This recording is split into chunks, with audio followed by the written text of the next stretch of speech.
The cold North Sea wind whipped mercilessly against the fuselage of the Bristol Beaufighter, rattling the fragile cockpit and making the instruments dance as though they were alive. Lieutenant Tommy Clarke, 34, a schoolteacher before the war, gripped the stick with both hands, knuckles white beneath the worn leather gloves. Beside him, Pilot Officer James Harrow, 25, fiddled nervously with the array of rockets mounted under the wings, his eyes darting from gauge to gauge, tracing each wire as though the slightest hesitation could ruin everything. The silence of the grey pre-dawn pressed against the aircraft, broken only by the roar of the engines and the occasional sharp whistle of wind through the metal fuselage. They laughed at it, Clarke muttered, his voice barely audible over the hum of the twin engines. He recalled the briefing room at RAF Coastal Command headquarters, the polished wood of the table, the maps spread out, and the faces of the polisher, engineers who had scoffed openly at the rocket design. Before we jump back in, tell us where you're tuning in from, and if this story touches you, make sure you're subscribed, because tomorrow, I've saved something extra special for you. They had called it a toy, a juvenile experiment unfit for combat, a childish contraption compared to the heavy artillery and torpedoes favoured by experienced pilots. The brass had sneered, shaking their heads as though they were watching children play at war. The rockets themselves were thin steel tubes, barely larger than a broomstick, each carrying just enough explosive to pierce the side of a German freighter, but fragile enough that a misfire could shatter the aircraft before it left the airfield. Yet, in the faint light of the breaking dawn, that toy was all they had to stop the convoy making its way through the Frisian Islands. Intelligence reports had been clear and uncompromising. A convoy of fuel tankers and troop transports, heavily armed and carrying vital supplies, was sailing north to reinforce German positions in the Netherlands. If it made it through, Allied operations in the North Sea would face catastrophic setbacks, potentially delaying coordinated attacks and endangering the lives of thousands of men along the coast. Clarke's eyes narrowed as he glanced at the rockets under his wings. Their metallic sheen reflected the first faint glint of light over the horizon, a pale promise that the sun was preparing to rise over the grey waters. 2 minutes, he whispered, almost to himself, and we either prove them wrong or die trying. He could hear Harrow's uneven breathing, smell the faint tang of oil and gunpowder mixing with the cold sea air, and feel the taut anticipation vibrating through the fuselage. Each man in the squadron knew the risk. This was not a practice run. This was a mission that could end in death at any moment, and yet it was also the mission that might turn the tide of operations in the North Sea. The convoy lay ahead, barely visible through the fog that hugged the surface of the water like a grey shroud. The smoke from the funnels twisted and mingled with the mist, creating an almost surreal landscape, as if the ships were phantoms emerging from another world. German sailors laughed on deck, their voices carried faintly across the waves, oblivious to the small, fast aircraft streaking toward them. They had seen Beaufighters before, sluggish and cumbersome, often outclassed by faster enemy planes, and they had laughed at the thought that 4 of them, armed with what they considered toys, could cause significant damage. The enemy believed that these pilots were insects, harmless, and temporary irritations buzzing over the North Sea. Clarke's squadron consisted of 4 aircraft, each carrying 4 rockets mounted under the wings.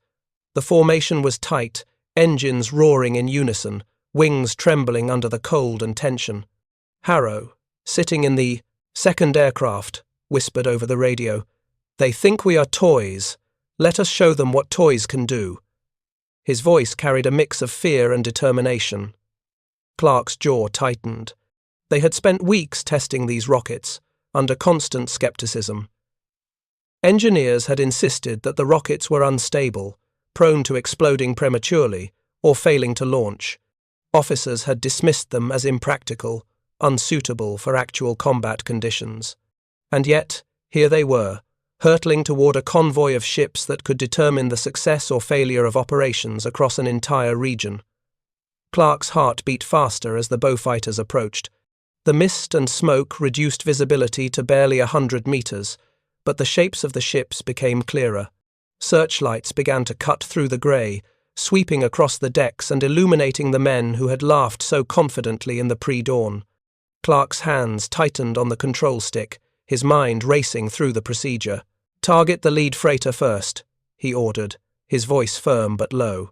"Follow the firing sequence. Each of you, prepare to fire on my mark." Donovan, in the third aircraft, swallowed hard, his eyes fixed on the lead ship. He had never felt the tension of combat like this. Not in training, not in simulations. Now, it was real, immediate, and lethal. Harris, in the final aircraft, checked his rockets one last time, ensuring that the firing mechanism was armed and ready. Every movement was precise, practiced, yet the knowledge that death could come in a fraction of a second made each action feel heavier than it should. Clarke counted silently in his head, the seconds stretching and contracting with unbearable tension. "Now!" he commanded, voice cutting through the radio waves. The first salvo screamed from Clarke's Beaufighter, rockets leaving the tubes with a hiss and streaking across the misty grey toward the lead freighter. They hit with a thunderous impact, tearing through the hull and igniting the cargo hold. Flames roared upward, licking at the steel and wood, and smoke poured into the sky. On Donovan's aircraft, hands trembling, he fired his rockets in sequence. The rockets struck a fuel tanker, igniting it instantly. The explosion sent waves crashing against the hulls of nearby ships, and sailors leapt into the sea to escape the inferno. Harrow's Beaufighter fired the third salvo, rockets tearing through the deck of a troop transport.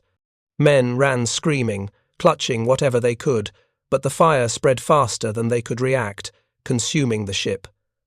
The fog turned into a haze of fire and smoke, masking the chaos of the destruction. Clarke's plane banked hard to avoid anti-aircraft fire, chunks of shrapnel whistling past the cockpit. The German convoy's guns responded, but the rockets had already thrown their rhythm into chaos. The precision and timing of the rockets had created gaps in the defences that the Germans could not fill fast enough. The four aircraft had become instruments of sudden, precise devastation. The squadron's engines roared, filling the foggy morning with sound. Clarke's eyes were fixed on the convoy as smoke and fire began to dominate the scene. The second wave of ships tried to maneuver away from the inferno, but the damage was already done. Clarke's mind raced as he coordinated with his squadron, guiding them through evasive maneuvers to avoid flak and enemy fighters. The Messerschmitts had arrived, sleek predators outpacing the Beaufighters, diving from the clouds with deadly accuracy. Clarke shouted into the radio, "Ignore the fighters, focus on the convoy. We have 2 more ships to destroy." The final salvo of rockets streaked across the water, impacting a tanker attempting to flee. Flames erupted from the deck, sending black smoke spiraling into the sky.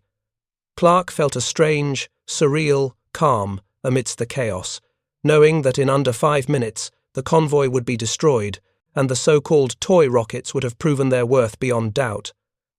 The aftermath was sudden and stark. Smoke rose from the wreckage, filling the horizon with fire and ash. The remaining ships scattered, their crews terrified, leaving the North Sea littered with the debris of their confidence. Clarke and Harrow circled back, observing the full scale of the destruction. 4 of the 7 ships in the convoy were engulfed in flames or sinking beneath the waves.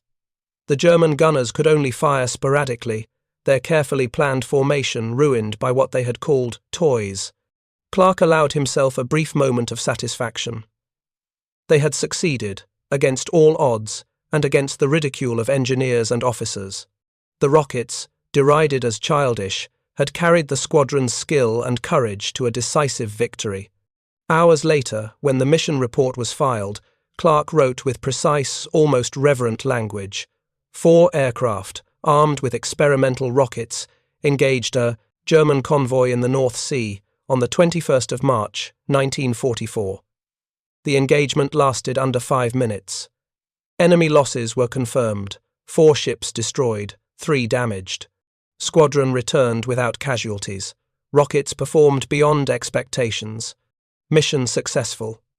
The words were dry, official, yet they carried the weight of the moment, a small triumph in the larger machinery of war.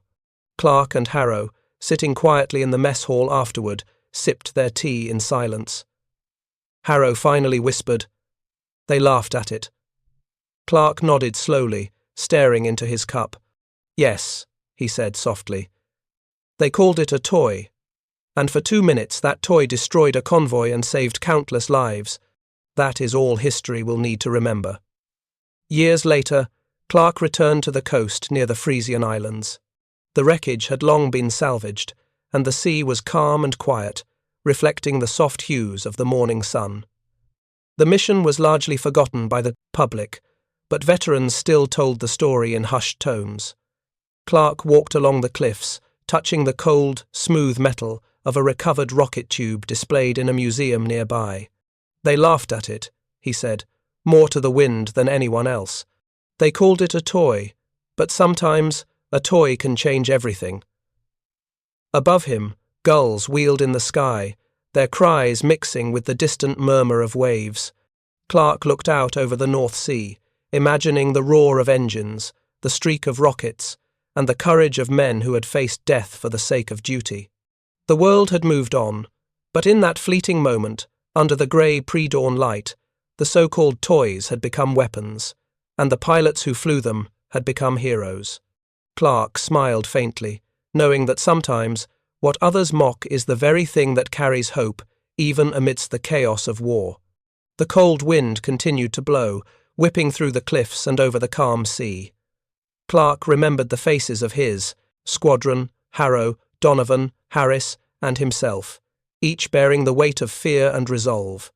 He thought of the explosions, the roar of the rockets, the fire consuming the German convoy, and he felt a quiet pride. The toy rockets, once a source of ridicule, had obliterated a German convoy in seconds and altered the course of events in the North Sea. For those few minutes, they had proven that innovation, courage, and precision could overcome doubt, ridicule, and even the machinery of war itself. Clarke's fingers brushed the cold metal artifact once more, and he whispered, "We proved them wrong." The wind carried his words out to the sea, mingling with the distant cries of gulls and the faint echo of engines long silenced. It was a reminder that even in the smallest, most derided inventions, there is power, and even the simplest tool, in the right hands, can change the world. The lesson of the mission remained clear. Ridicule cannot outweigh determination, and courage often comes from the unlikeliest places. The Bristol Beaufighter, the experimental rockets, the young pilots facing seasoned crews, and the grey North Sea morning all combined to create a moment of extraordinary heroism. Clarke's mind drifted back to the briefing room, to the sneering engineers, and he smiled faintly. What they had called a toy had been transformed by necessity, skill, and bravery into a weapon capable of obliterating a convoy in seconds.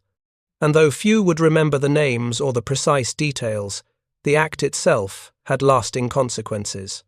Lives were saved, missions delayed, and a tiny piece of hope had been preserved amidst the vast machinery of war. Clarke turned from the cliff, walking slowly along the edge, the wind whipping his coat around him.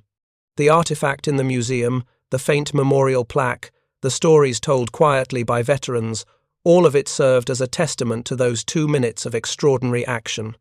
He knew that history often forgets the small, the experimental, and the derided. But in that moment, the toy had spoken louder than cannon, and courage had spoken louder than fear. The sun rose fully over the North Sea, casting golden light across the water. Clarke inhaled deeply, the scent of salt and seaweed filling his lungs, and felt a quiet satisfaction. They had flown into the heart of danger armed with nothing but courage and a toy, and in return they had rewritten a small piece of history. The lesson remained with him, etched into memory like the grooves of a rocket tube.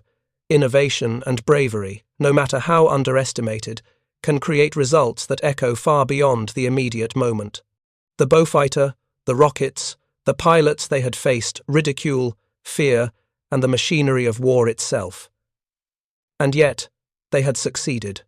The convoy lay destroyed, the North Sea calm once more, and the legacy of that mission endured quietly, waiting to be discovered by those willing to look beyond appearances and see the power hidden in what others dismiss. Clarke paused for a final moment on the cliff edge, looking at the horizon where the first civilian ships now sailed peacefully. He whispered softly to the wind, "We laughed last, even if they never knew it." With that, he turned and walked back, leaving behind the memory of courage, the artifact of innovation, and the undeniable truth that sometimes even a toy can change the world. The convoy lay ahead, silhouetted in the grey mist, smoke twisting from its funnels and blending with the early morning fog as if the sea itself exhaled in anxious breaths. German sailors laughed on deck, voices high and careless, oblivious to the fast aircraft streaking toward them like angry silver beetles, for they had seen Beaufighters before and dismissed them as unimpressive, outdated, and slow, convinced that any threat would be blown away by the sea breeze, and certain that these pilots were toys themselves, harmless as insects buzzing over a stormy sea. Clarke's formation, composed of 4 aircraft, glided through the air in a tight, staggered V. Thomas Clarke, in the lead with Pilot Officer James Harrow on his wing, Flight Sergeant Donovan to the left, and Flight Lieutenant Harris to the right, engines roaring a steady mechanical heartbeat that matched the pounding of Clarke's own chest. Each aircraft carried 4 experimental rockets slung beneath their wings, small tubes of steel and promise that engineers had argued were too unstable to trust, designs that might tear the planes apart if a single miscalculation occurred. Yet after weeks of testing, delays, and derision from senior officers who preferred torpedoes and heavy ordnance, the squadron had been cleared to fly with the new ordnance, partly out of necessity, and partly because someone had insisted that innovation, however awkward, should be given a chance. Clarke remembered those briefings in grim detail, maps spread like flat continents over the table, commanders tapping routes with impatient fingers, technicians arguing over velocity and burn time, while superior officers snorted at the very idea of rockets small enough to be called toys. Tonight, however, there was no time for debates. The convoy, visible now through gaps in the fog, consisted of tankers and transports, hulks of metal that carried fuel, munitions, and soldiers bound for the front, and if they reached the Netherlands intact, the consequences would ripple outward across operations for weeks. Harrow's jaw worked as he watched the nearest freighter, the glow of deck lanterns dotting the outline of men moving as if nothing were happening. The gamble they made was not merely tactical, it was moral. Clarke cleared his throat, the simple sound lost beneath engine noise, and issued the order with a calm that belied the tension. Target the lead freighter, all aircraft fire in sequence, maintain altitude only long enough to acquire the target, and then brake hard starboard to avoid the cone of anti-aircraft fire. The command crept through the radio like a thread, and Harrow answered with a clipped affirmation, his voice rough with adrenaline. Donovan inhaled sharply, remembering the technician's hand that had closed the safety catch on his firing mechanism with a whispered, "Good luck." Harris checked his instrument panel again, eyes scanning for overheating or a misfire that could spell disaster for everyone in the formation. For a moment, the world contracted to metal, wind, and the faint click of switches. Each man performed the ritual that separated training from reality. The convoy reacted as if awoken by a single hand. Searchlights swept the fog and threw long spear shafts of light across decks, glinting off railings and the barrels of anti-aircraft guns. A shrill whistle of flak split the air, the first warning that the Germans were not entirely asleep, and Clarke steadied his hands on the controls, muscles coiled like springs.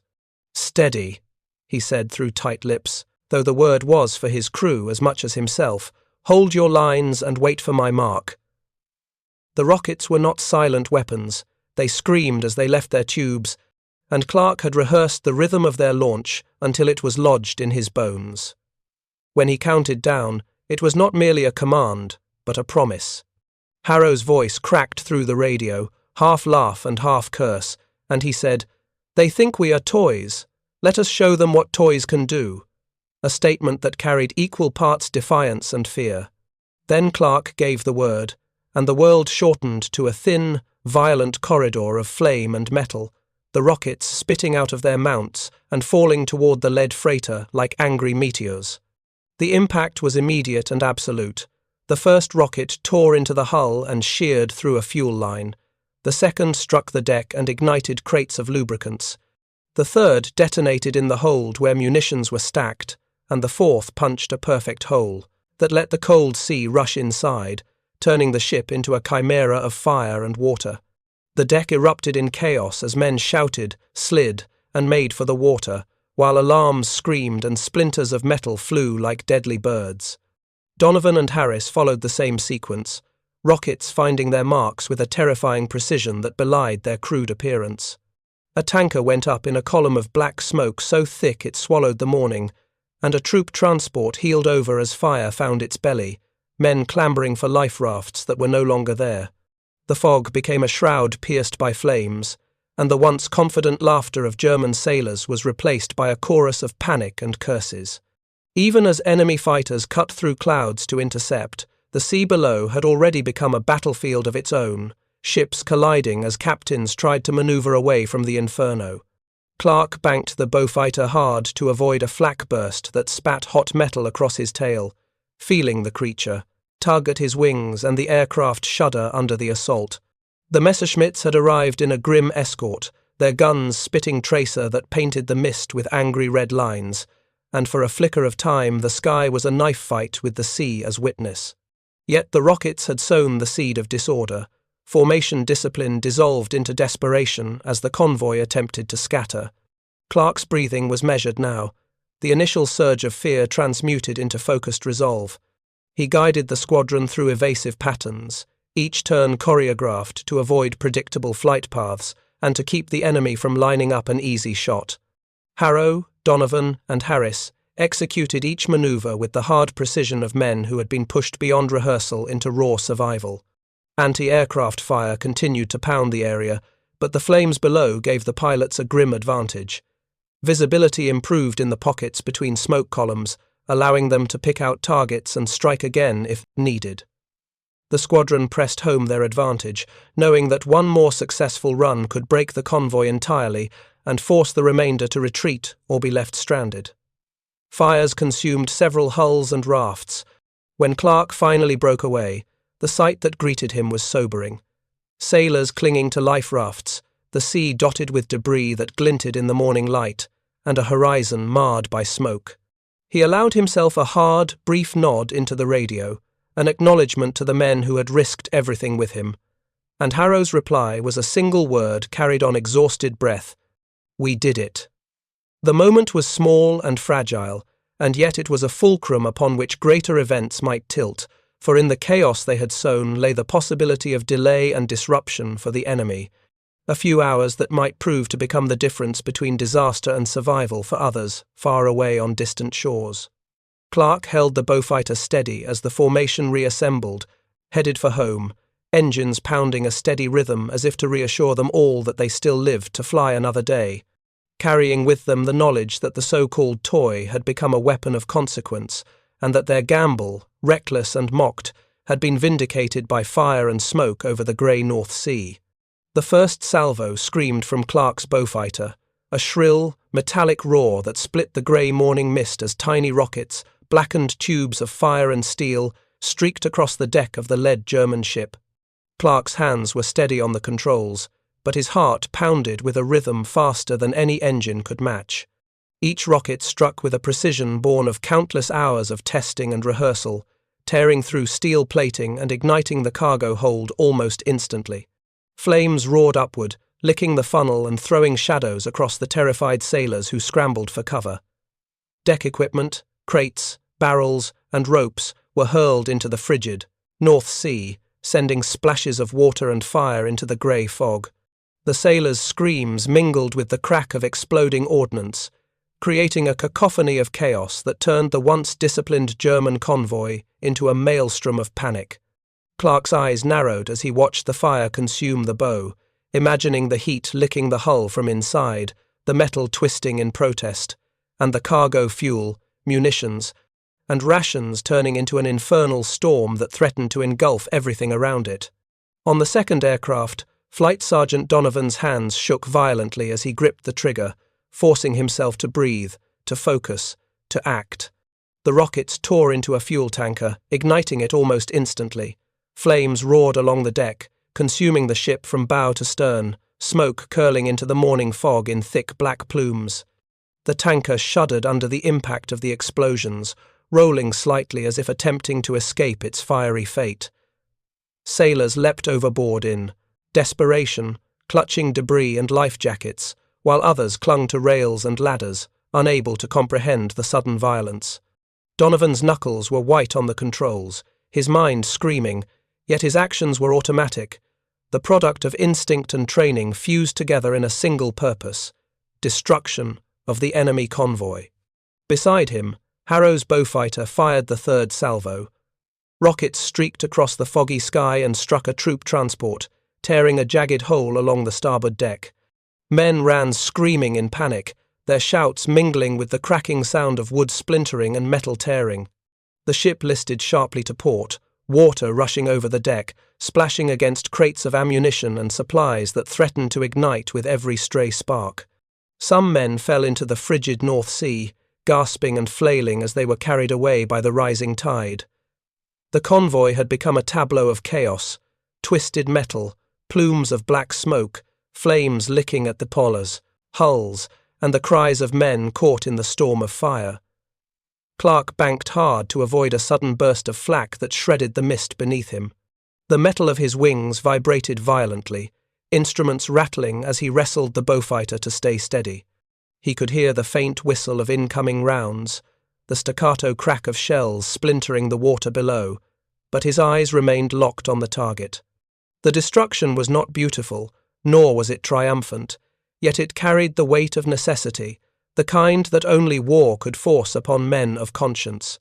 The Germans, realizing the severity of the attack, scrambled fighter planes from the mainland.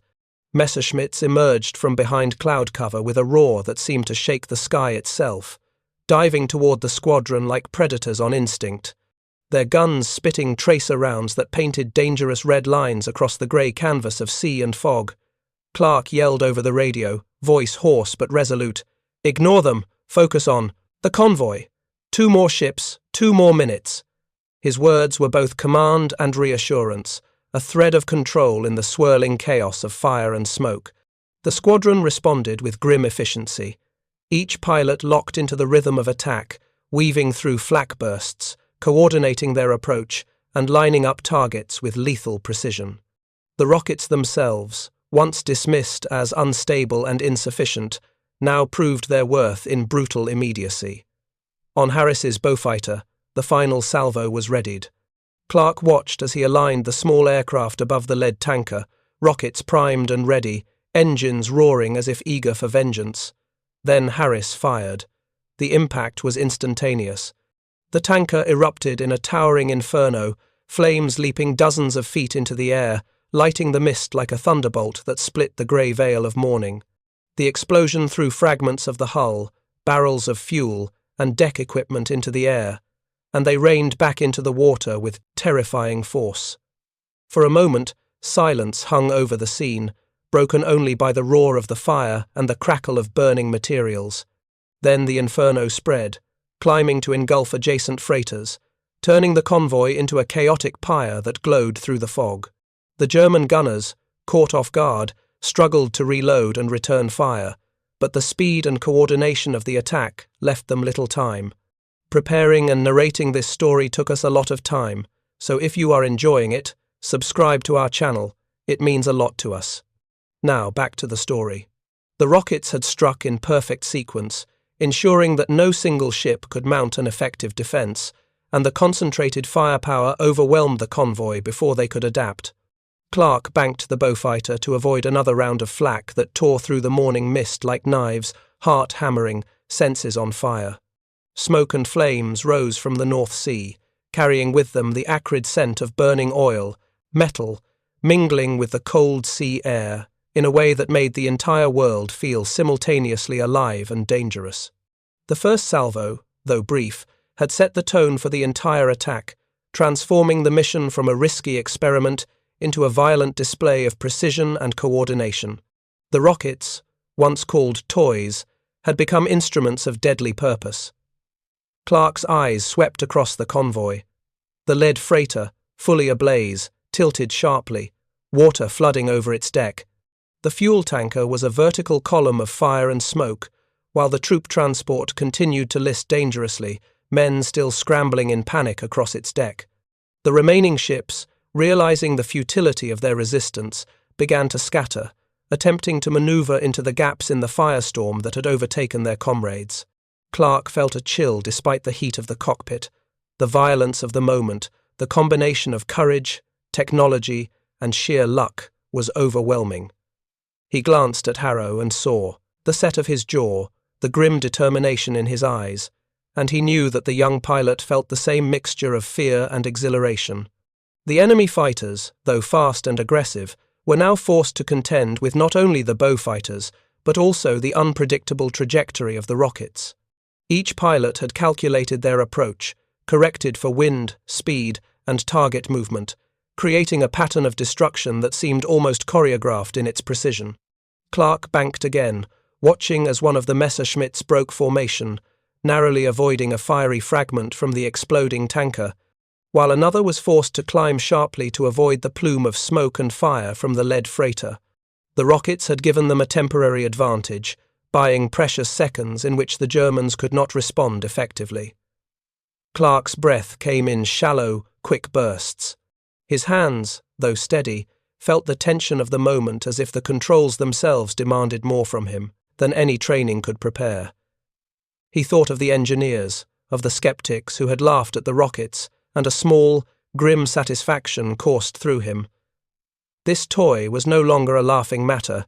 Below, the sea boiled and hissed as burning fuel mixed with the waves, debris floating past in surreal, deadly fragments. Clarke's eyes caught the glint of a metallic crate spinning in the water, evidence of how close the rockets had come to devastating everything aboard. For the briefest moment, the mission became almost cinematic in its violence, the combination of fire, smoke, water, and metal coalescing into a scene of total chaos. Yet, even as the firestorm raged, Clarke maintained focus, guiding his aircraft and issuing commands to ensure the squadron remained coordinated. 2 more ships remained to be neutralized, and any lapse in concentration could allow the convoy to regroup. Clarke felt a sharp sense of responsibility, knowing that the success of the mission depended on his leadership and the precision of the rockets. He monitored the timing carefully, counting the seconds between each salvo, ensuring that each pilot struck at the optimal moment. Donovan fired again, targeting a smaller supply vessel, and the rocket found its mark, tearing a hole through the hull that let water rush in immediately. Harris fired the final salvo at a freighter attempting to flee, the rockets hitting simultaneously, creating a secondary explosion that threw the vessel onto its side. Flames leapt, smoke roared, and the convoy was now a fragmented, burning nightmare on the grey waters. Clarke's voice cut through the radio, steady and commanding despite the intensity of the scene. All aircraft, pull back in formation. Observe targets. Confirm destruction. One by one, the squadron regrouped, engines roaring, wings trembling from the stress and the heat radiating from below. Clarke took a deep breath, letting the reality of the destruction sink in. Salvo, the initial strike, had set the course for the mission, proving the rocket's worth and establishing the squadron's dominance over the target.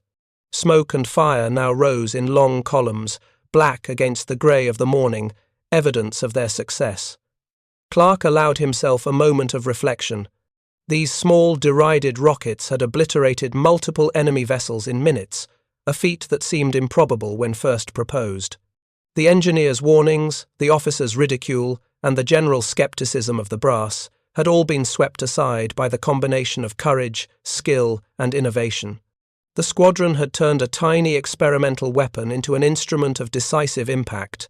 Clarke's thoughts briefly flickered to the men aboard the ships, the sailors who had laughed, the officers who had relied on discipline, and the soldiers caught unprepared in the inferno. In war, moments of life and death were separated by inches and seconds, and Clarke had lived through one such moment. As the Beaufighters pulled higher, away from the smoke and flames, Clarke observed the remaining ships scatter, the German gunners unable to mount a coordinated defence. The rockets had struck in perfect sequence, creating chaos that could not be contained. Clarke's pulse slowed slightly as he realized the magnitude of what they had accomplished. The rockets, the so-called toys, had changed the dynamics of the engagement completely. The squadron was now fully engaged, caught in a deadly ballet of fire and fury as Messerschmitts dove from the clouds, their guns spitting tracer rounds that slashed across the thick grey fog like angry red threads. Clarke's cockpit vibrated violently, metal shuddering under the constant barrage, and instruments rattled as bullets shredded the wings, puncturing panels and leaving scars that hissed in protest. Harrow's voice broke through the static over the radio, pitched with equal parts fear and determination. "We're losing. Aircraft!" Yet, even amidst the chaos, the rockets proved their worth. Clarke's eyes, sharp and calculating, swept over the convoy, noting the destruction unfolding below. 4 of the 7 ships were now engulfed in fire, steel twisted and blackened, hulls listing dangerously as smoke curled skyward, blending with the thick morning fog to form a hellish canvas of destruction. The remaining vessels scattered, their crews paralyzed by the unpredictability of the toy rockets that had wreaked such havoc. Clarke's voice rang out again, commanding and steady despite the turmoil. "Keep firing! Every second counts!" The words were both encouragement and order, a reminder that each moment of hesitation could allow the enemy to regroup, and that the success of the mission rested entirely on their relentless precision. Below him, the sea boiled and hissed, black smoke and flames reflecting off the waves, fragments of deck equipment, barrels, and crates floating in the cold water, like detritus of a sunken nightmare. Donovan's Beaufighter shuddered violently as it took a direct hit. Smoke poured from the engine, cowling, black and oily, trailing in a ribbon behind him. He gritted his teeth, refusing to give in to fear, and dove low over the waves, the wind screaming past his helmet as he unleashed the remaining rockets in a desperate attempt to disrupt the enemy. Each rocket streaked across the fog-laden sky, a small, furious comet of destruction that struck with terrifying precision. The explosions created walls of fire along the decks, illuminating the panic-stricken sailors and forcing them to abandon their posts. One ship, a supply freighter, burned fiercely as flames licked along the hull, while another tilted sharply, water surging over its decks, swallowing the cries of men who could no longer escape. Clarke maneuvered his Beaufighter in tight, precise arcs, banking sharply to avoid bursts of flak that shredded the mist below, each evasive move feeling like a dance on the edge of a knife, the aircraft responding to his touch as though it shared his resolve. Harrow mirrored the movement, weaving in and out of tracer fire, rockets primed and aimed, striking a troop transport with unerring accuracy. The ship shuddered violently as the rockets tore into fuel stores stacked on the deck, igniting a torrent of fire that lit up the foggy morning and left black smoke curling skyward in thick, choking plumes. The German gunners tried to respond, but the rapid, precise strikes of the squadron's rockets left them no time to mount an effective defence. The smoke, fire, and fog merged into a chaotic symphony of destruction, a cacophony in which the screams of men, the roar of engines, and the crackle of burning steel combined into a terrifying and hypnotic rhythm. Each rocket, though small and derided in prior briefings as a toy, now carried the weight of a nation's hope, the potential to delay enemy operations, and the lives of countless Allied soldiers who relied on their effectiveness. Clarke glanced to Donovan's smoking plane and felt a pang of concern, yet the pilot's determination was evident even through the billowing black smoke. Donovan fired his remaining rounds, each rocket screaming across the waves, exploding against the hulls and decks, sending fire and debris into the air. One strike hit a fuel storage area with perfect timing, the resulting explosion sending flames leaping dozens of feet into the air, casting an eerie orange glow across the grey mist. Below, the waves thrashed violently, catching fragments of wreckage and sailors who had jumped overboard, tossing them mercilessly as if the sea itself were complicit in the carnage. Clarke's focus never wavered. even as a splinter of metal from a near-miss flak round struck the fuselage, vibrating through the controls. He knew that precision and calm were the only weapons they had beyond the rockets themselves. Harrow's aircraft, nimble and quick, darted through bursts of fire, launching a rocket salvo that struck another freighter attempting to flee. The explosion ripped a jagged hole along the deck, igniting ammunition and fuel barrels with a ferocity that forced the remaining crew to abandon their posts. The ship listed sharply, taking on water as the fire continued to spread, a floating inferno against the grey sea. Clarke's radio crackled with the tense voices of his squadron, reports of hits, explosions, and narrow escapes. Each man was acutely aware of the stakes. A single miscalculation, a moment of hesitation, and death would come swiftly. Yet they pressed on, driven by courage, duty, and the knowledge that their toys had become instruments of devastating consequence. He banked hard once more to avoid a burst of enemy fire, the wings trembling as the aircraft responded, almost instinctively, to the pressure. Smoke and fire below revealed the path of destruction, the scattered ships now a broken, flaming tableau, a testament to the squadron's precision and daring. Clarke's eyes scanned the horizon. Only one vessel remained intact, fleeing northward with what little courage and discipline the crew could muster in the face of such unexpected destruction. Every rocket fired, every evasive maneuver executed, carried with it the possibility of victory or failure, the precarious balance of life and death that hovered in the grey morning air. As the squadron regrouped momentarily, Clarke allowed himself a brief assessment of the havoc. Wrecked freighters, flames leaping into the sky, thick black smoke obscuring the horizon, and a scattering of debris across the waves painted a grim but undeniable picture of success.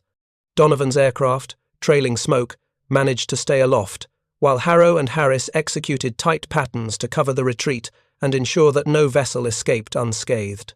Clarke's voice, calm but insistent, cut through the radio once more. Final passes, all pilots. Confirm destruction. No vessel left unchallenged. The squadron obeyed with grim determination, weaving through clouds of smoke and the remnants of exploding ships, each rocket aimed with the deadly accuracy of a surgeon. The final salvo from Clarke's own aircraft tore into the last freighter attempting to escape, ripping through the deck and igniting fuel stores with an immediate, violent reaction. The explosion rocked the sea, sending waves crashing against nearby vessels, and debris flew in all directions.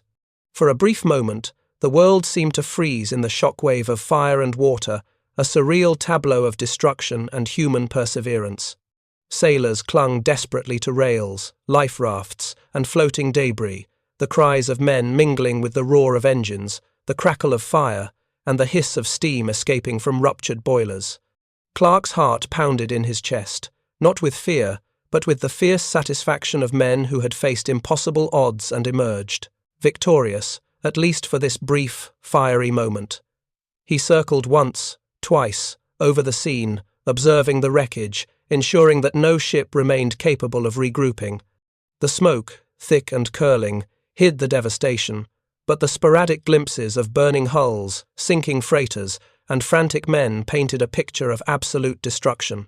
Harrow, flying alongside, signalled that he had expended all rockets and witnessed the destruction, the gesture a silent confirmation that the mission had succeeded. Donovan, still trailing smoke, nodded grimly over the radio, acknowledging that the last of the rockets had struck their mark. Harris, executing a final evasive maneuver to avoid a lingering burst of flak, signalled that he too had expended his ordnance with deadly precision. The squadron pulled back, engines roaring in unison, wings trembling from both exertion and the heat radiating from the inferno below.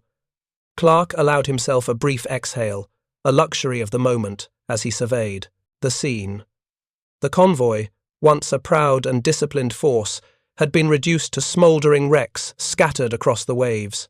Only one ship, badly damaged and desperate, remained, fleeing north with the last vestiges of its crew and supplies. The toys, once dismissed as ineffective by engineers and officers alike, had performed with lethal efficiency, their small frames carrying the weight of the mission and the hope of countless men relying on the squadron's success. Clarke's mind, despite exhaustion and adrenaline, reflected on the courage of his men. Donovan, still aloft despite a smoking engine. Harrow, unwavering under pressure. Harris, executing deadly precision in the teeth of enemy fire. Each had acted with the kind of bravery that could not be measured by medals or commendations, only by the lives saved and the enemy thwarted. The firestorm below had created not only destruction but delay. The Germans, forced to scatter and regroup, had lost precious hours. There, convoy shattered and morale broken. Clarke knew that every second bought by the squadron's actions could ripple outward, affecting operations across the North Sea and giving Allied forces a critical advantage. The roar of engines became a counterpoint to the hissing and cracking of fire below. Clarke adjusted his flight path, circling wide to avoid fragments of burning hulls and floating debris while keeping the squadron tight and coordinated. His voice over the radio, calm and commanding, guided his men through the final stages of the attack. Pull back in formation, eyes on all targets, confirm destruction, report casualties and damage. Harrow acknowledged with a sharp nod. Donovan gave a faint thumbs up from his trailing cockpit, and Harris signalled that his fuel was nearly spent. Clarke allowed himself one final pass over the scene, taking in the full scope of their work. Smoke and fire painted the grey morning in vivid, terrifying colours. Flashes of explosions punctuated the devastation as fuel stores ignited and sections of hull collapsed. Waves pounded against the wrecks, tossing debris into the air. Sailors clung desperately to life rafts, their faces etched with terror, the cries fading into the roar of the sea and engines. Clarke's hand tightened on the control stick, a mixture of relief and exhaustion washing over him. The squadron had succeeded. The rockets, the so-called toys, had proven themselves as instruments of strategic importance, capable of shaping the outcome of engagements that seemed otherwise hopeless. Clarke's mind briefly flashed to the engineers and skeptics who had dismissed the ordnance, imagining their astonishment when they learned of the destruction wrought in mere minutes over the foggy North Sea. He allowed himself a small, private smile, fleeting and sharp, before refocusing on bringing his men safely home. The fog and smoke began to thin slightly, revealing the smouldering wrecks of 4 destroyed ships, the twisted metal and burning oil floating across the waves, and the last fleeing vessel, struggling to maintain course. Clarke's eyes swept the horizon one final time. The squadron, battered but alive, began the long return to base, engines humming with the exhaustion of exertion, yet carrying the satisfaction of a mission accomplished. The inferno below was a testament to the courage, precision, and audacity of the pilots and the rockets that had been so long ridiculed. In the grey, early morning light, Clarke allowed a single thought to anchor him. The smallest, most derided weapons, wielded with determination and skill, could reshape the course of battle. Smoke drifted across the water, the cries of men faded into the distance, and the North Sea reclaimed its eerie calm. The squadron flew on, hearts still racing, wings trembling, knowing that today the toy rockets had proven they were instruments of chaos, courage, and decisive power. Minutes after pulling back, Clarke's Beaufighter banked over the smoking wreckage, the grey mist now thinning to reveal the full scale of destruction. The convoy, once a disciplined line of armoured ships and heavily loaded freighters, had been obliterated in under 5 minutes. The radio crackled with command, voices sharp with excitement. "Squadron, report," Clarke demanded. Harrow's voice, hoarse but steady, replied, "All aircraft accounted for, sir. Convoy destroyed. Enemy resistance minimal." Clarke allowed himself a brief smile, the weight of relief and pride settling in. They had proven it. The so-called toy rockets, derided by engineers and doubted by officers, had achieved what no conventional attack could. Small, ungainly, and underestimated, the rockets had saved countless lives, delayed German reinforcements, and rewritten the rules of engagement. Later, in the squadron debrief, Clarke would recall the skeptic's words. "This design is laughable. It will never work." Now, those words seemed absurd. The toy had become a weapon, and its pilots, unlikely heroes. Years later, Clarke returned to the coast, now dotted with civilian ships and quiet ports. The remains of the sunken convoy had long since been salvaged, and the war had faded into memory, yet the story endured among the veterans who had flown that fateful day. Clarke's fingers traced the rocket mounts on a restored Beaufighter in a museum, his touch reverent, almost ceremonial. "They laughed at it," he murmured to a young visitor, voice soft but firm. "They called it a toy. But sometimes, a toy can change everything." Above, seagulls wheeled over the calm North Sea, the wind carrying faint echoes of engines long silenced, rockets long spent, and the courage of men who refused to believe small things were powerless. The world moved on. But for those fleeting minutes over the Frisian Islands, the toy rocket had been more than a weapon, it had been the fulcrum of victory. A small, derided, design forever etched into legend. Up next, you've got two more standout stories right on your screen. If this one hit the mark, you won't want to pass these up. Just click and check them out. And don't forget to subscribe and turn on the notification bell so you don't miss any upload from us.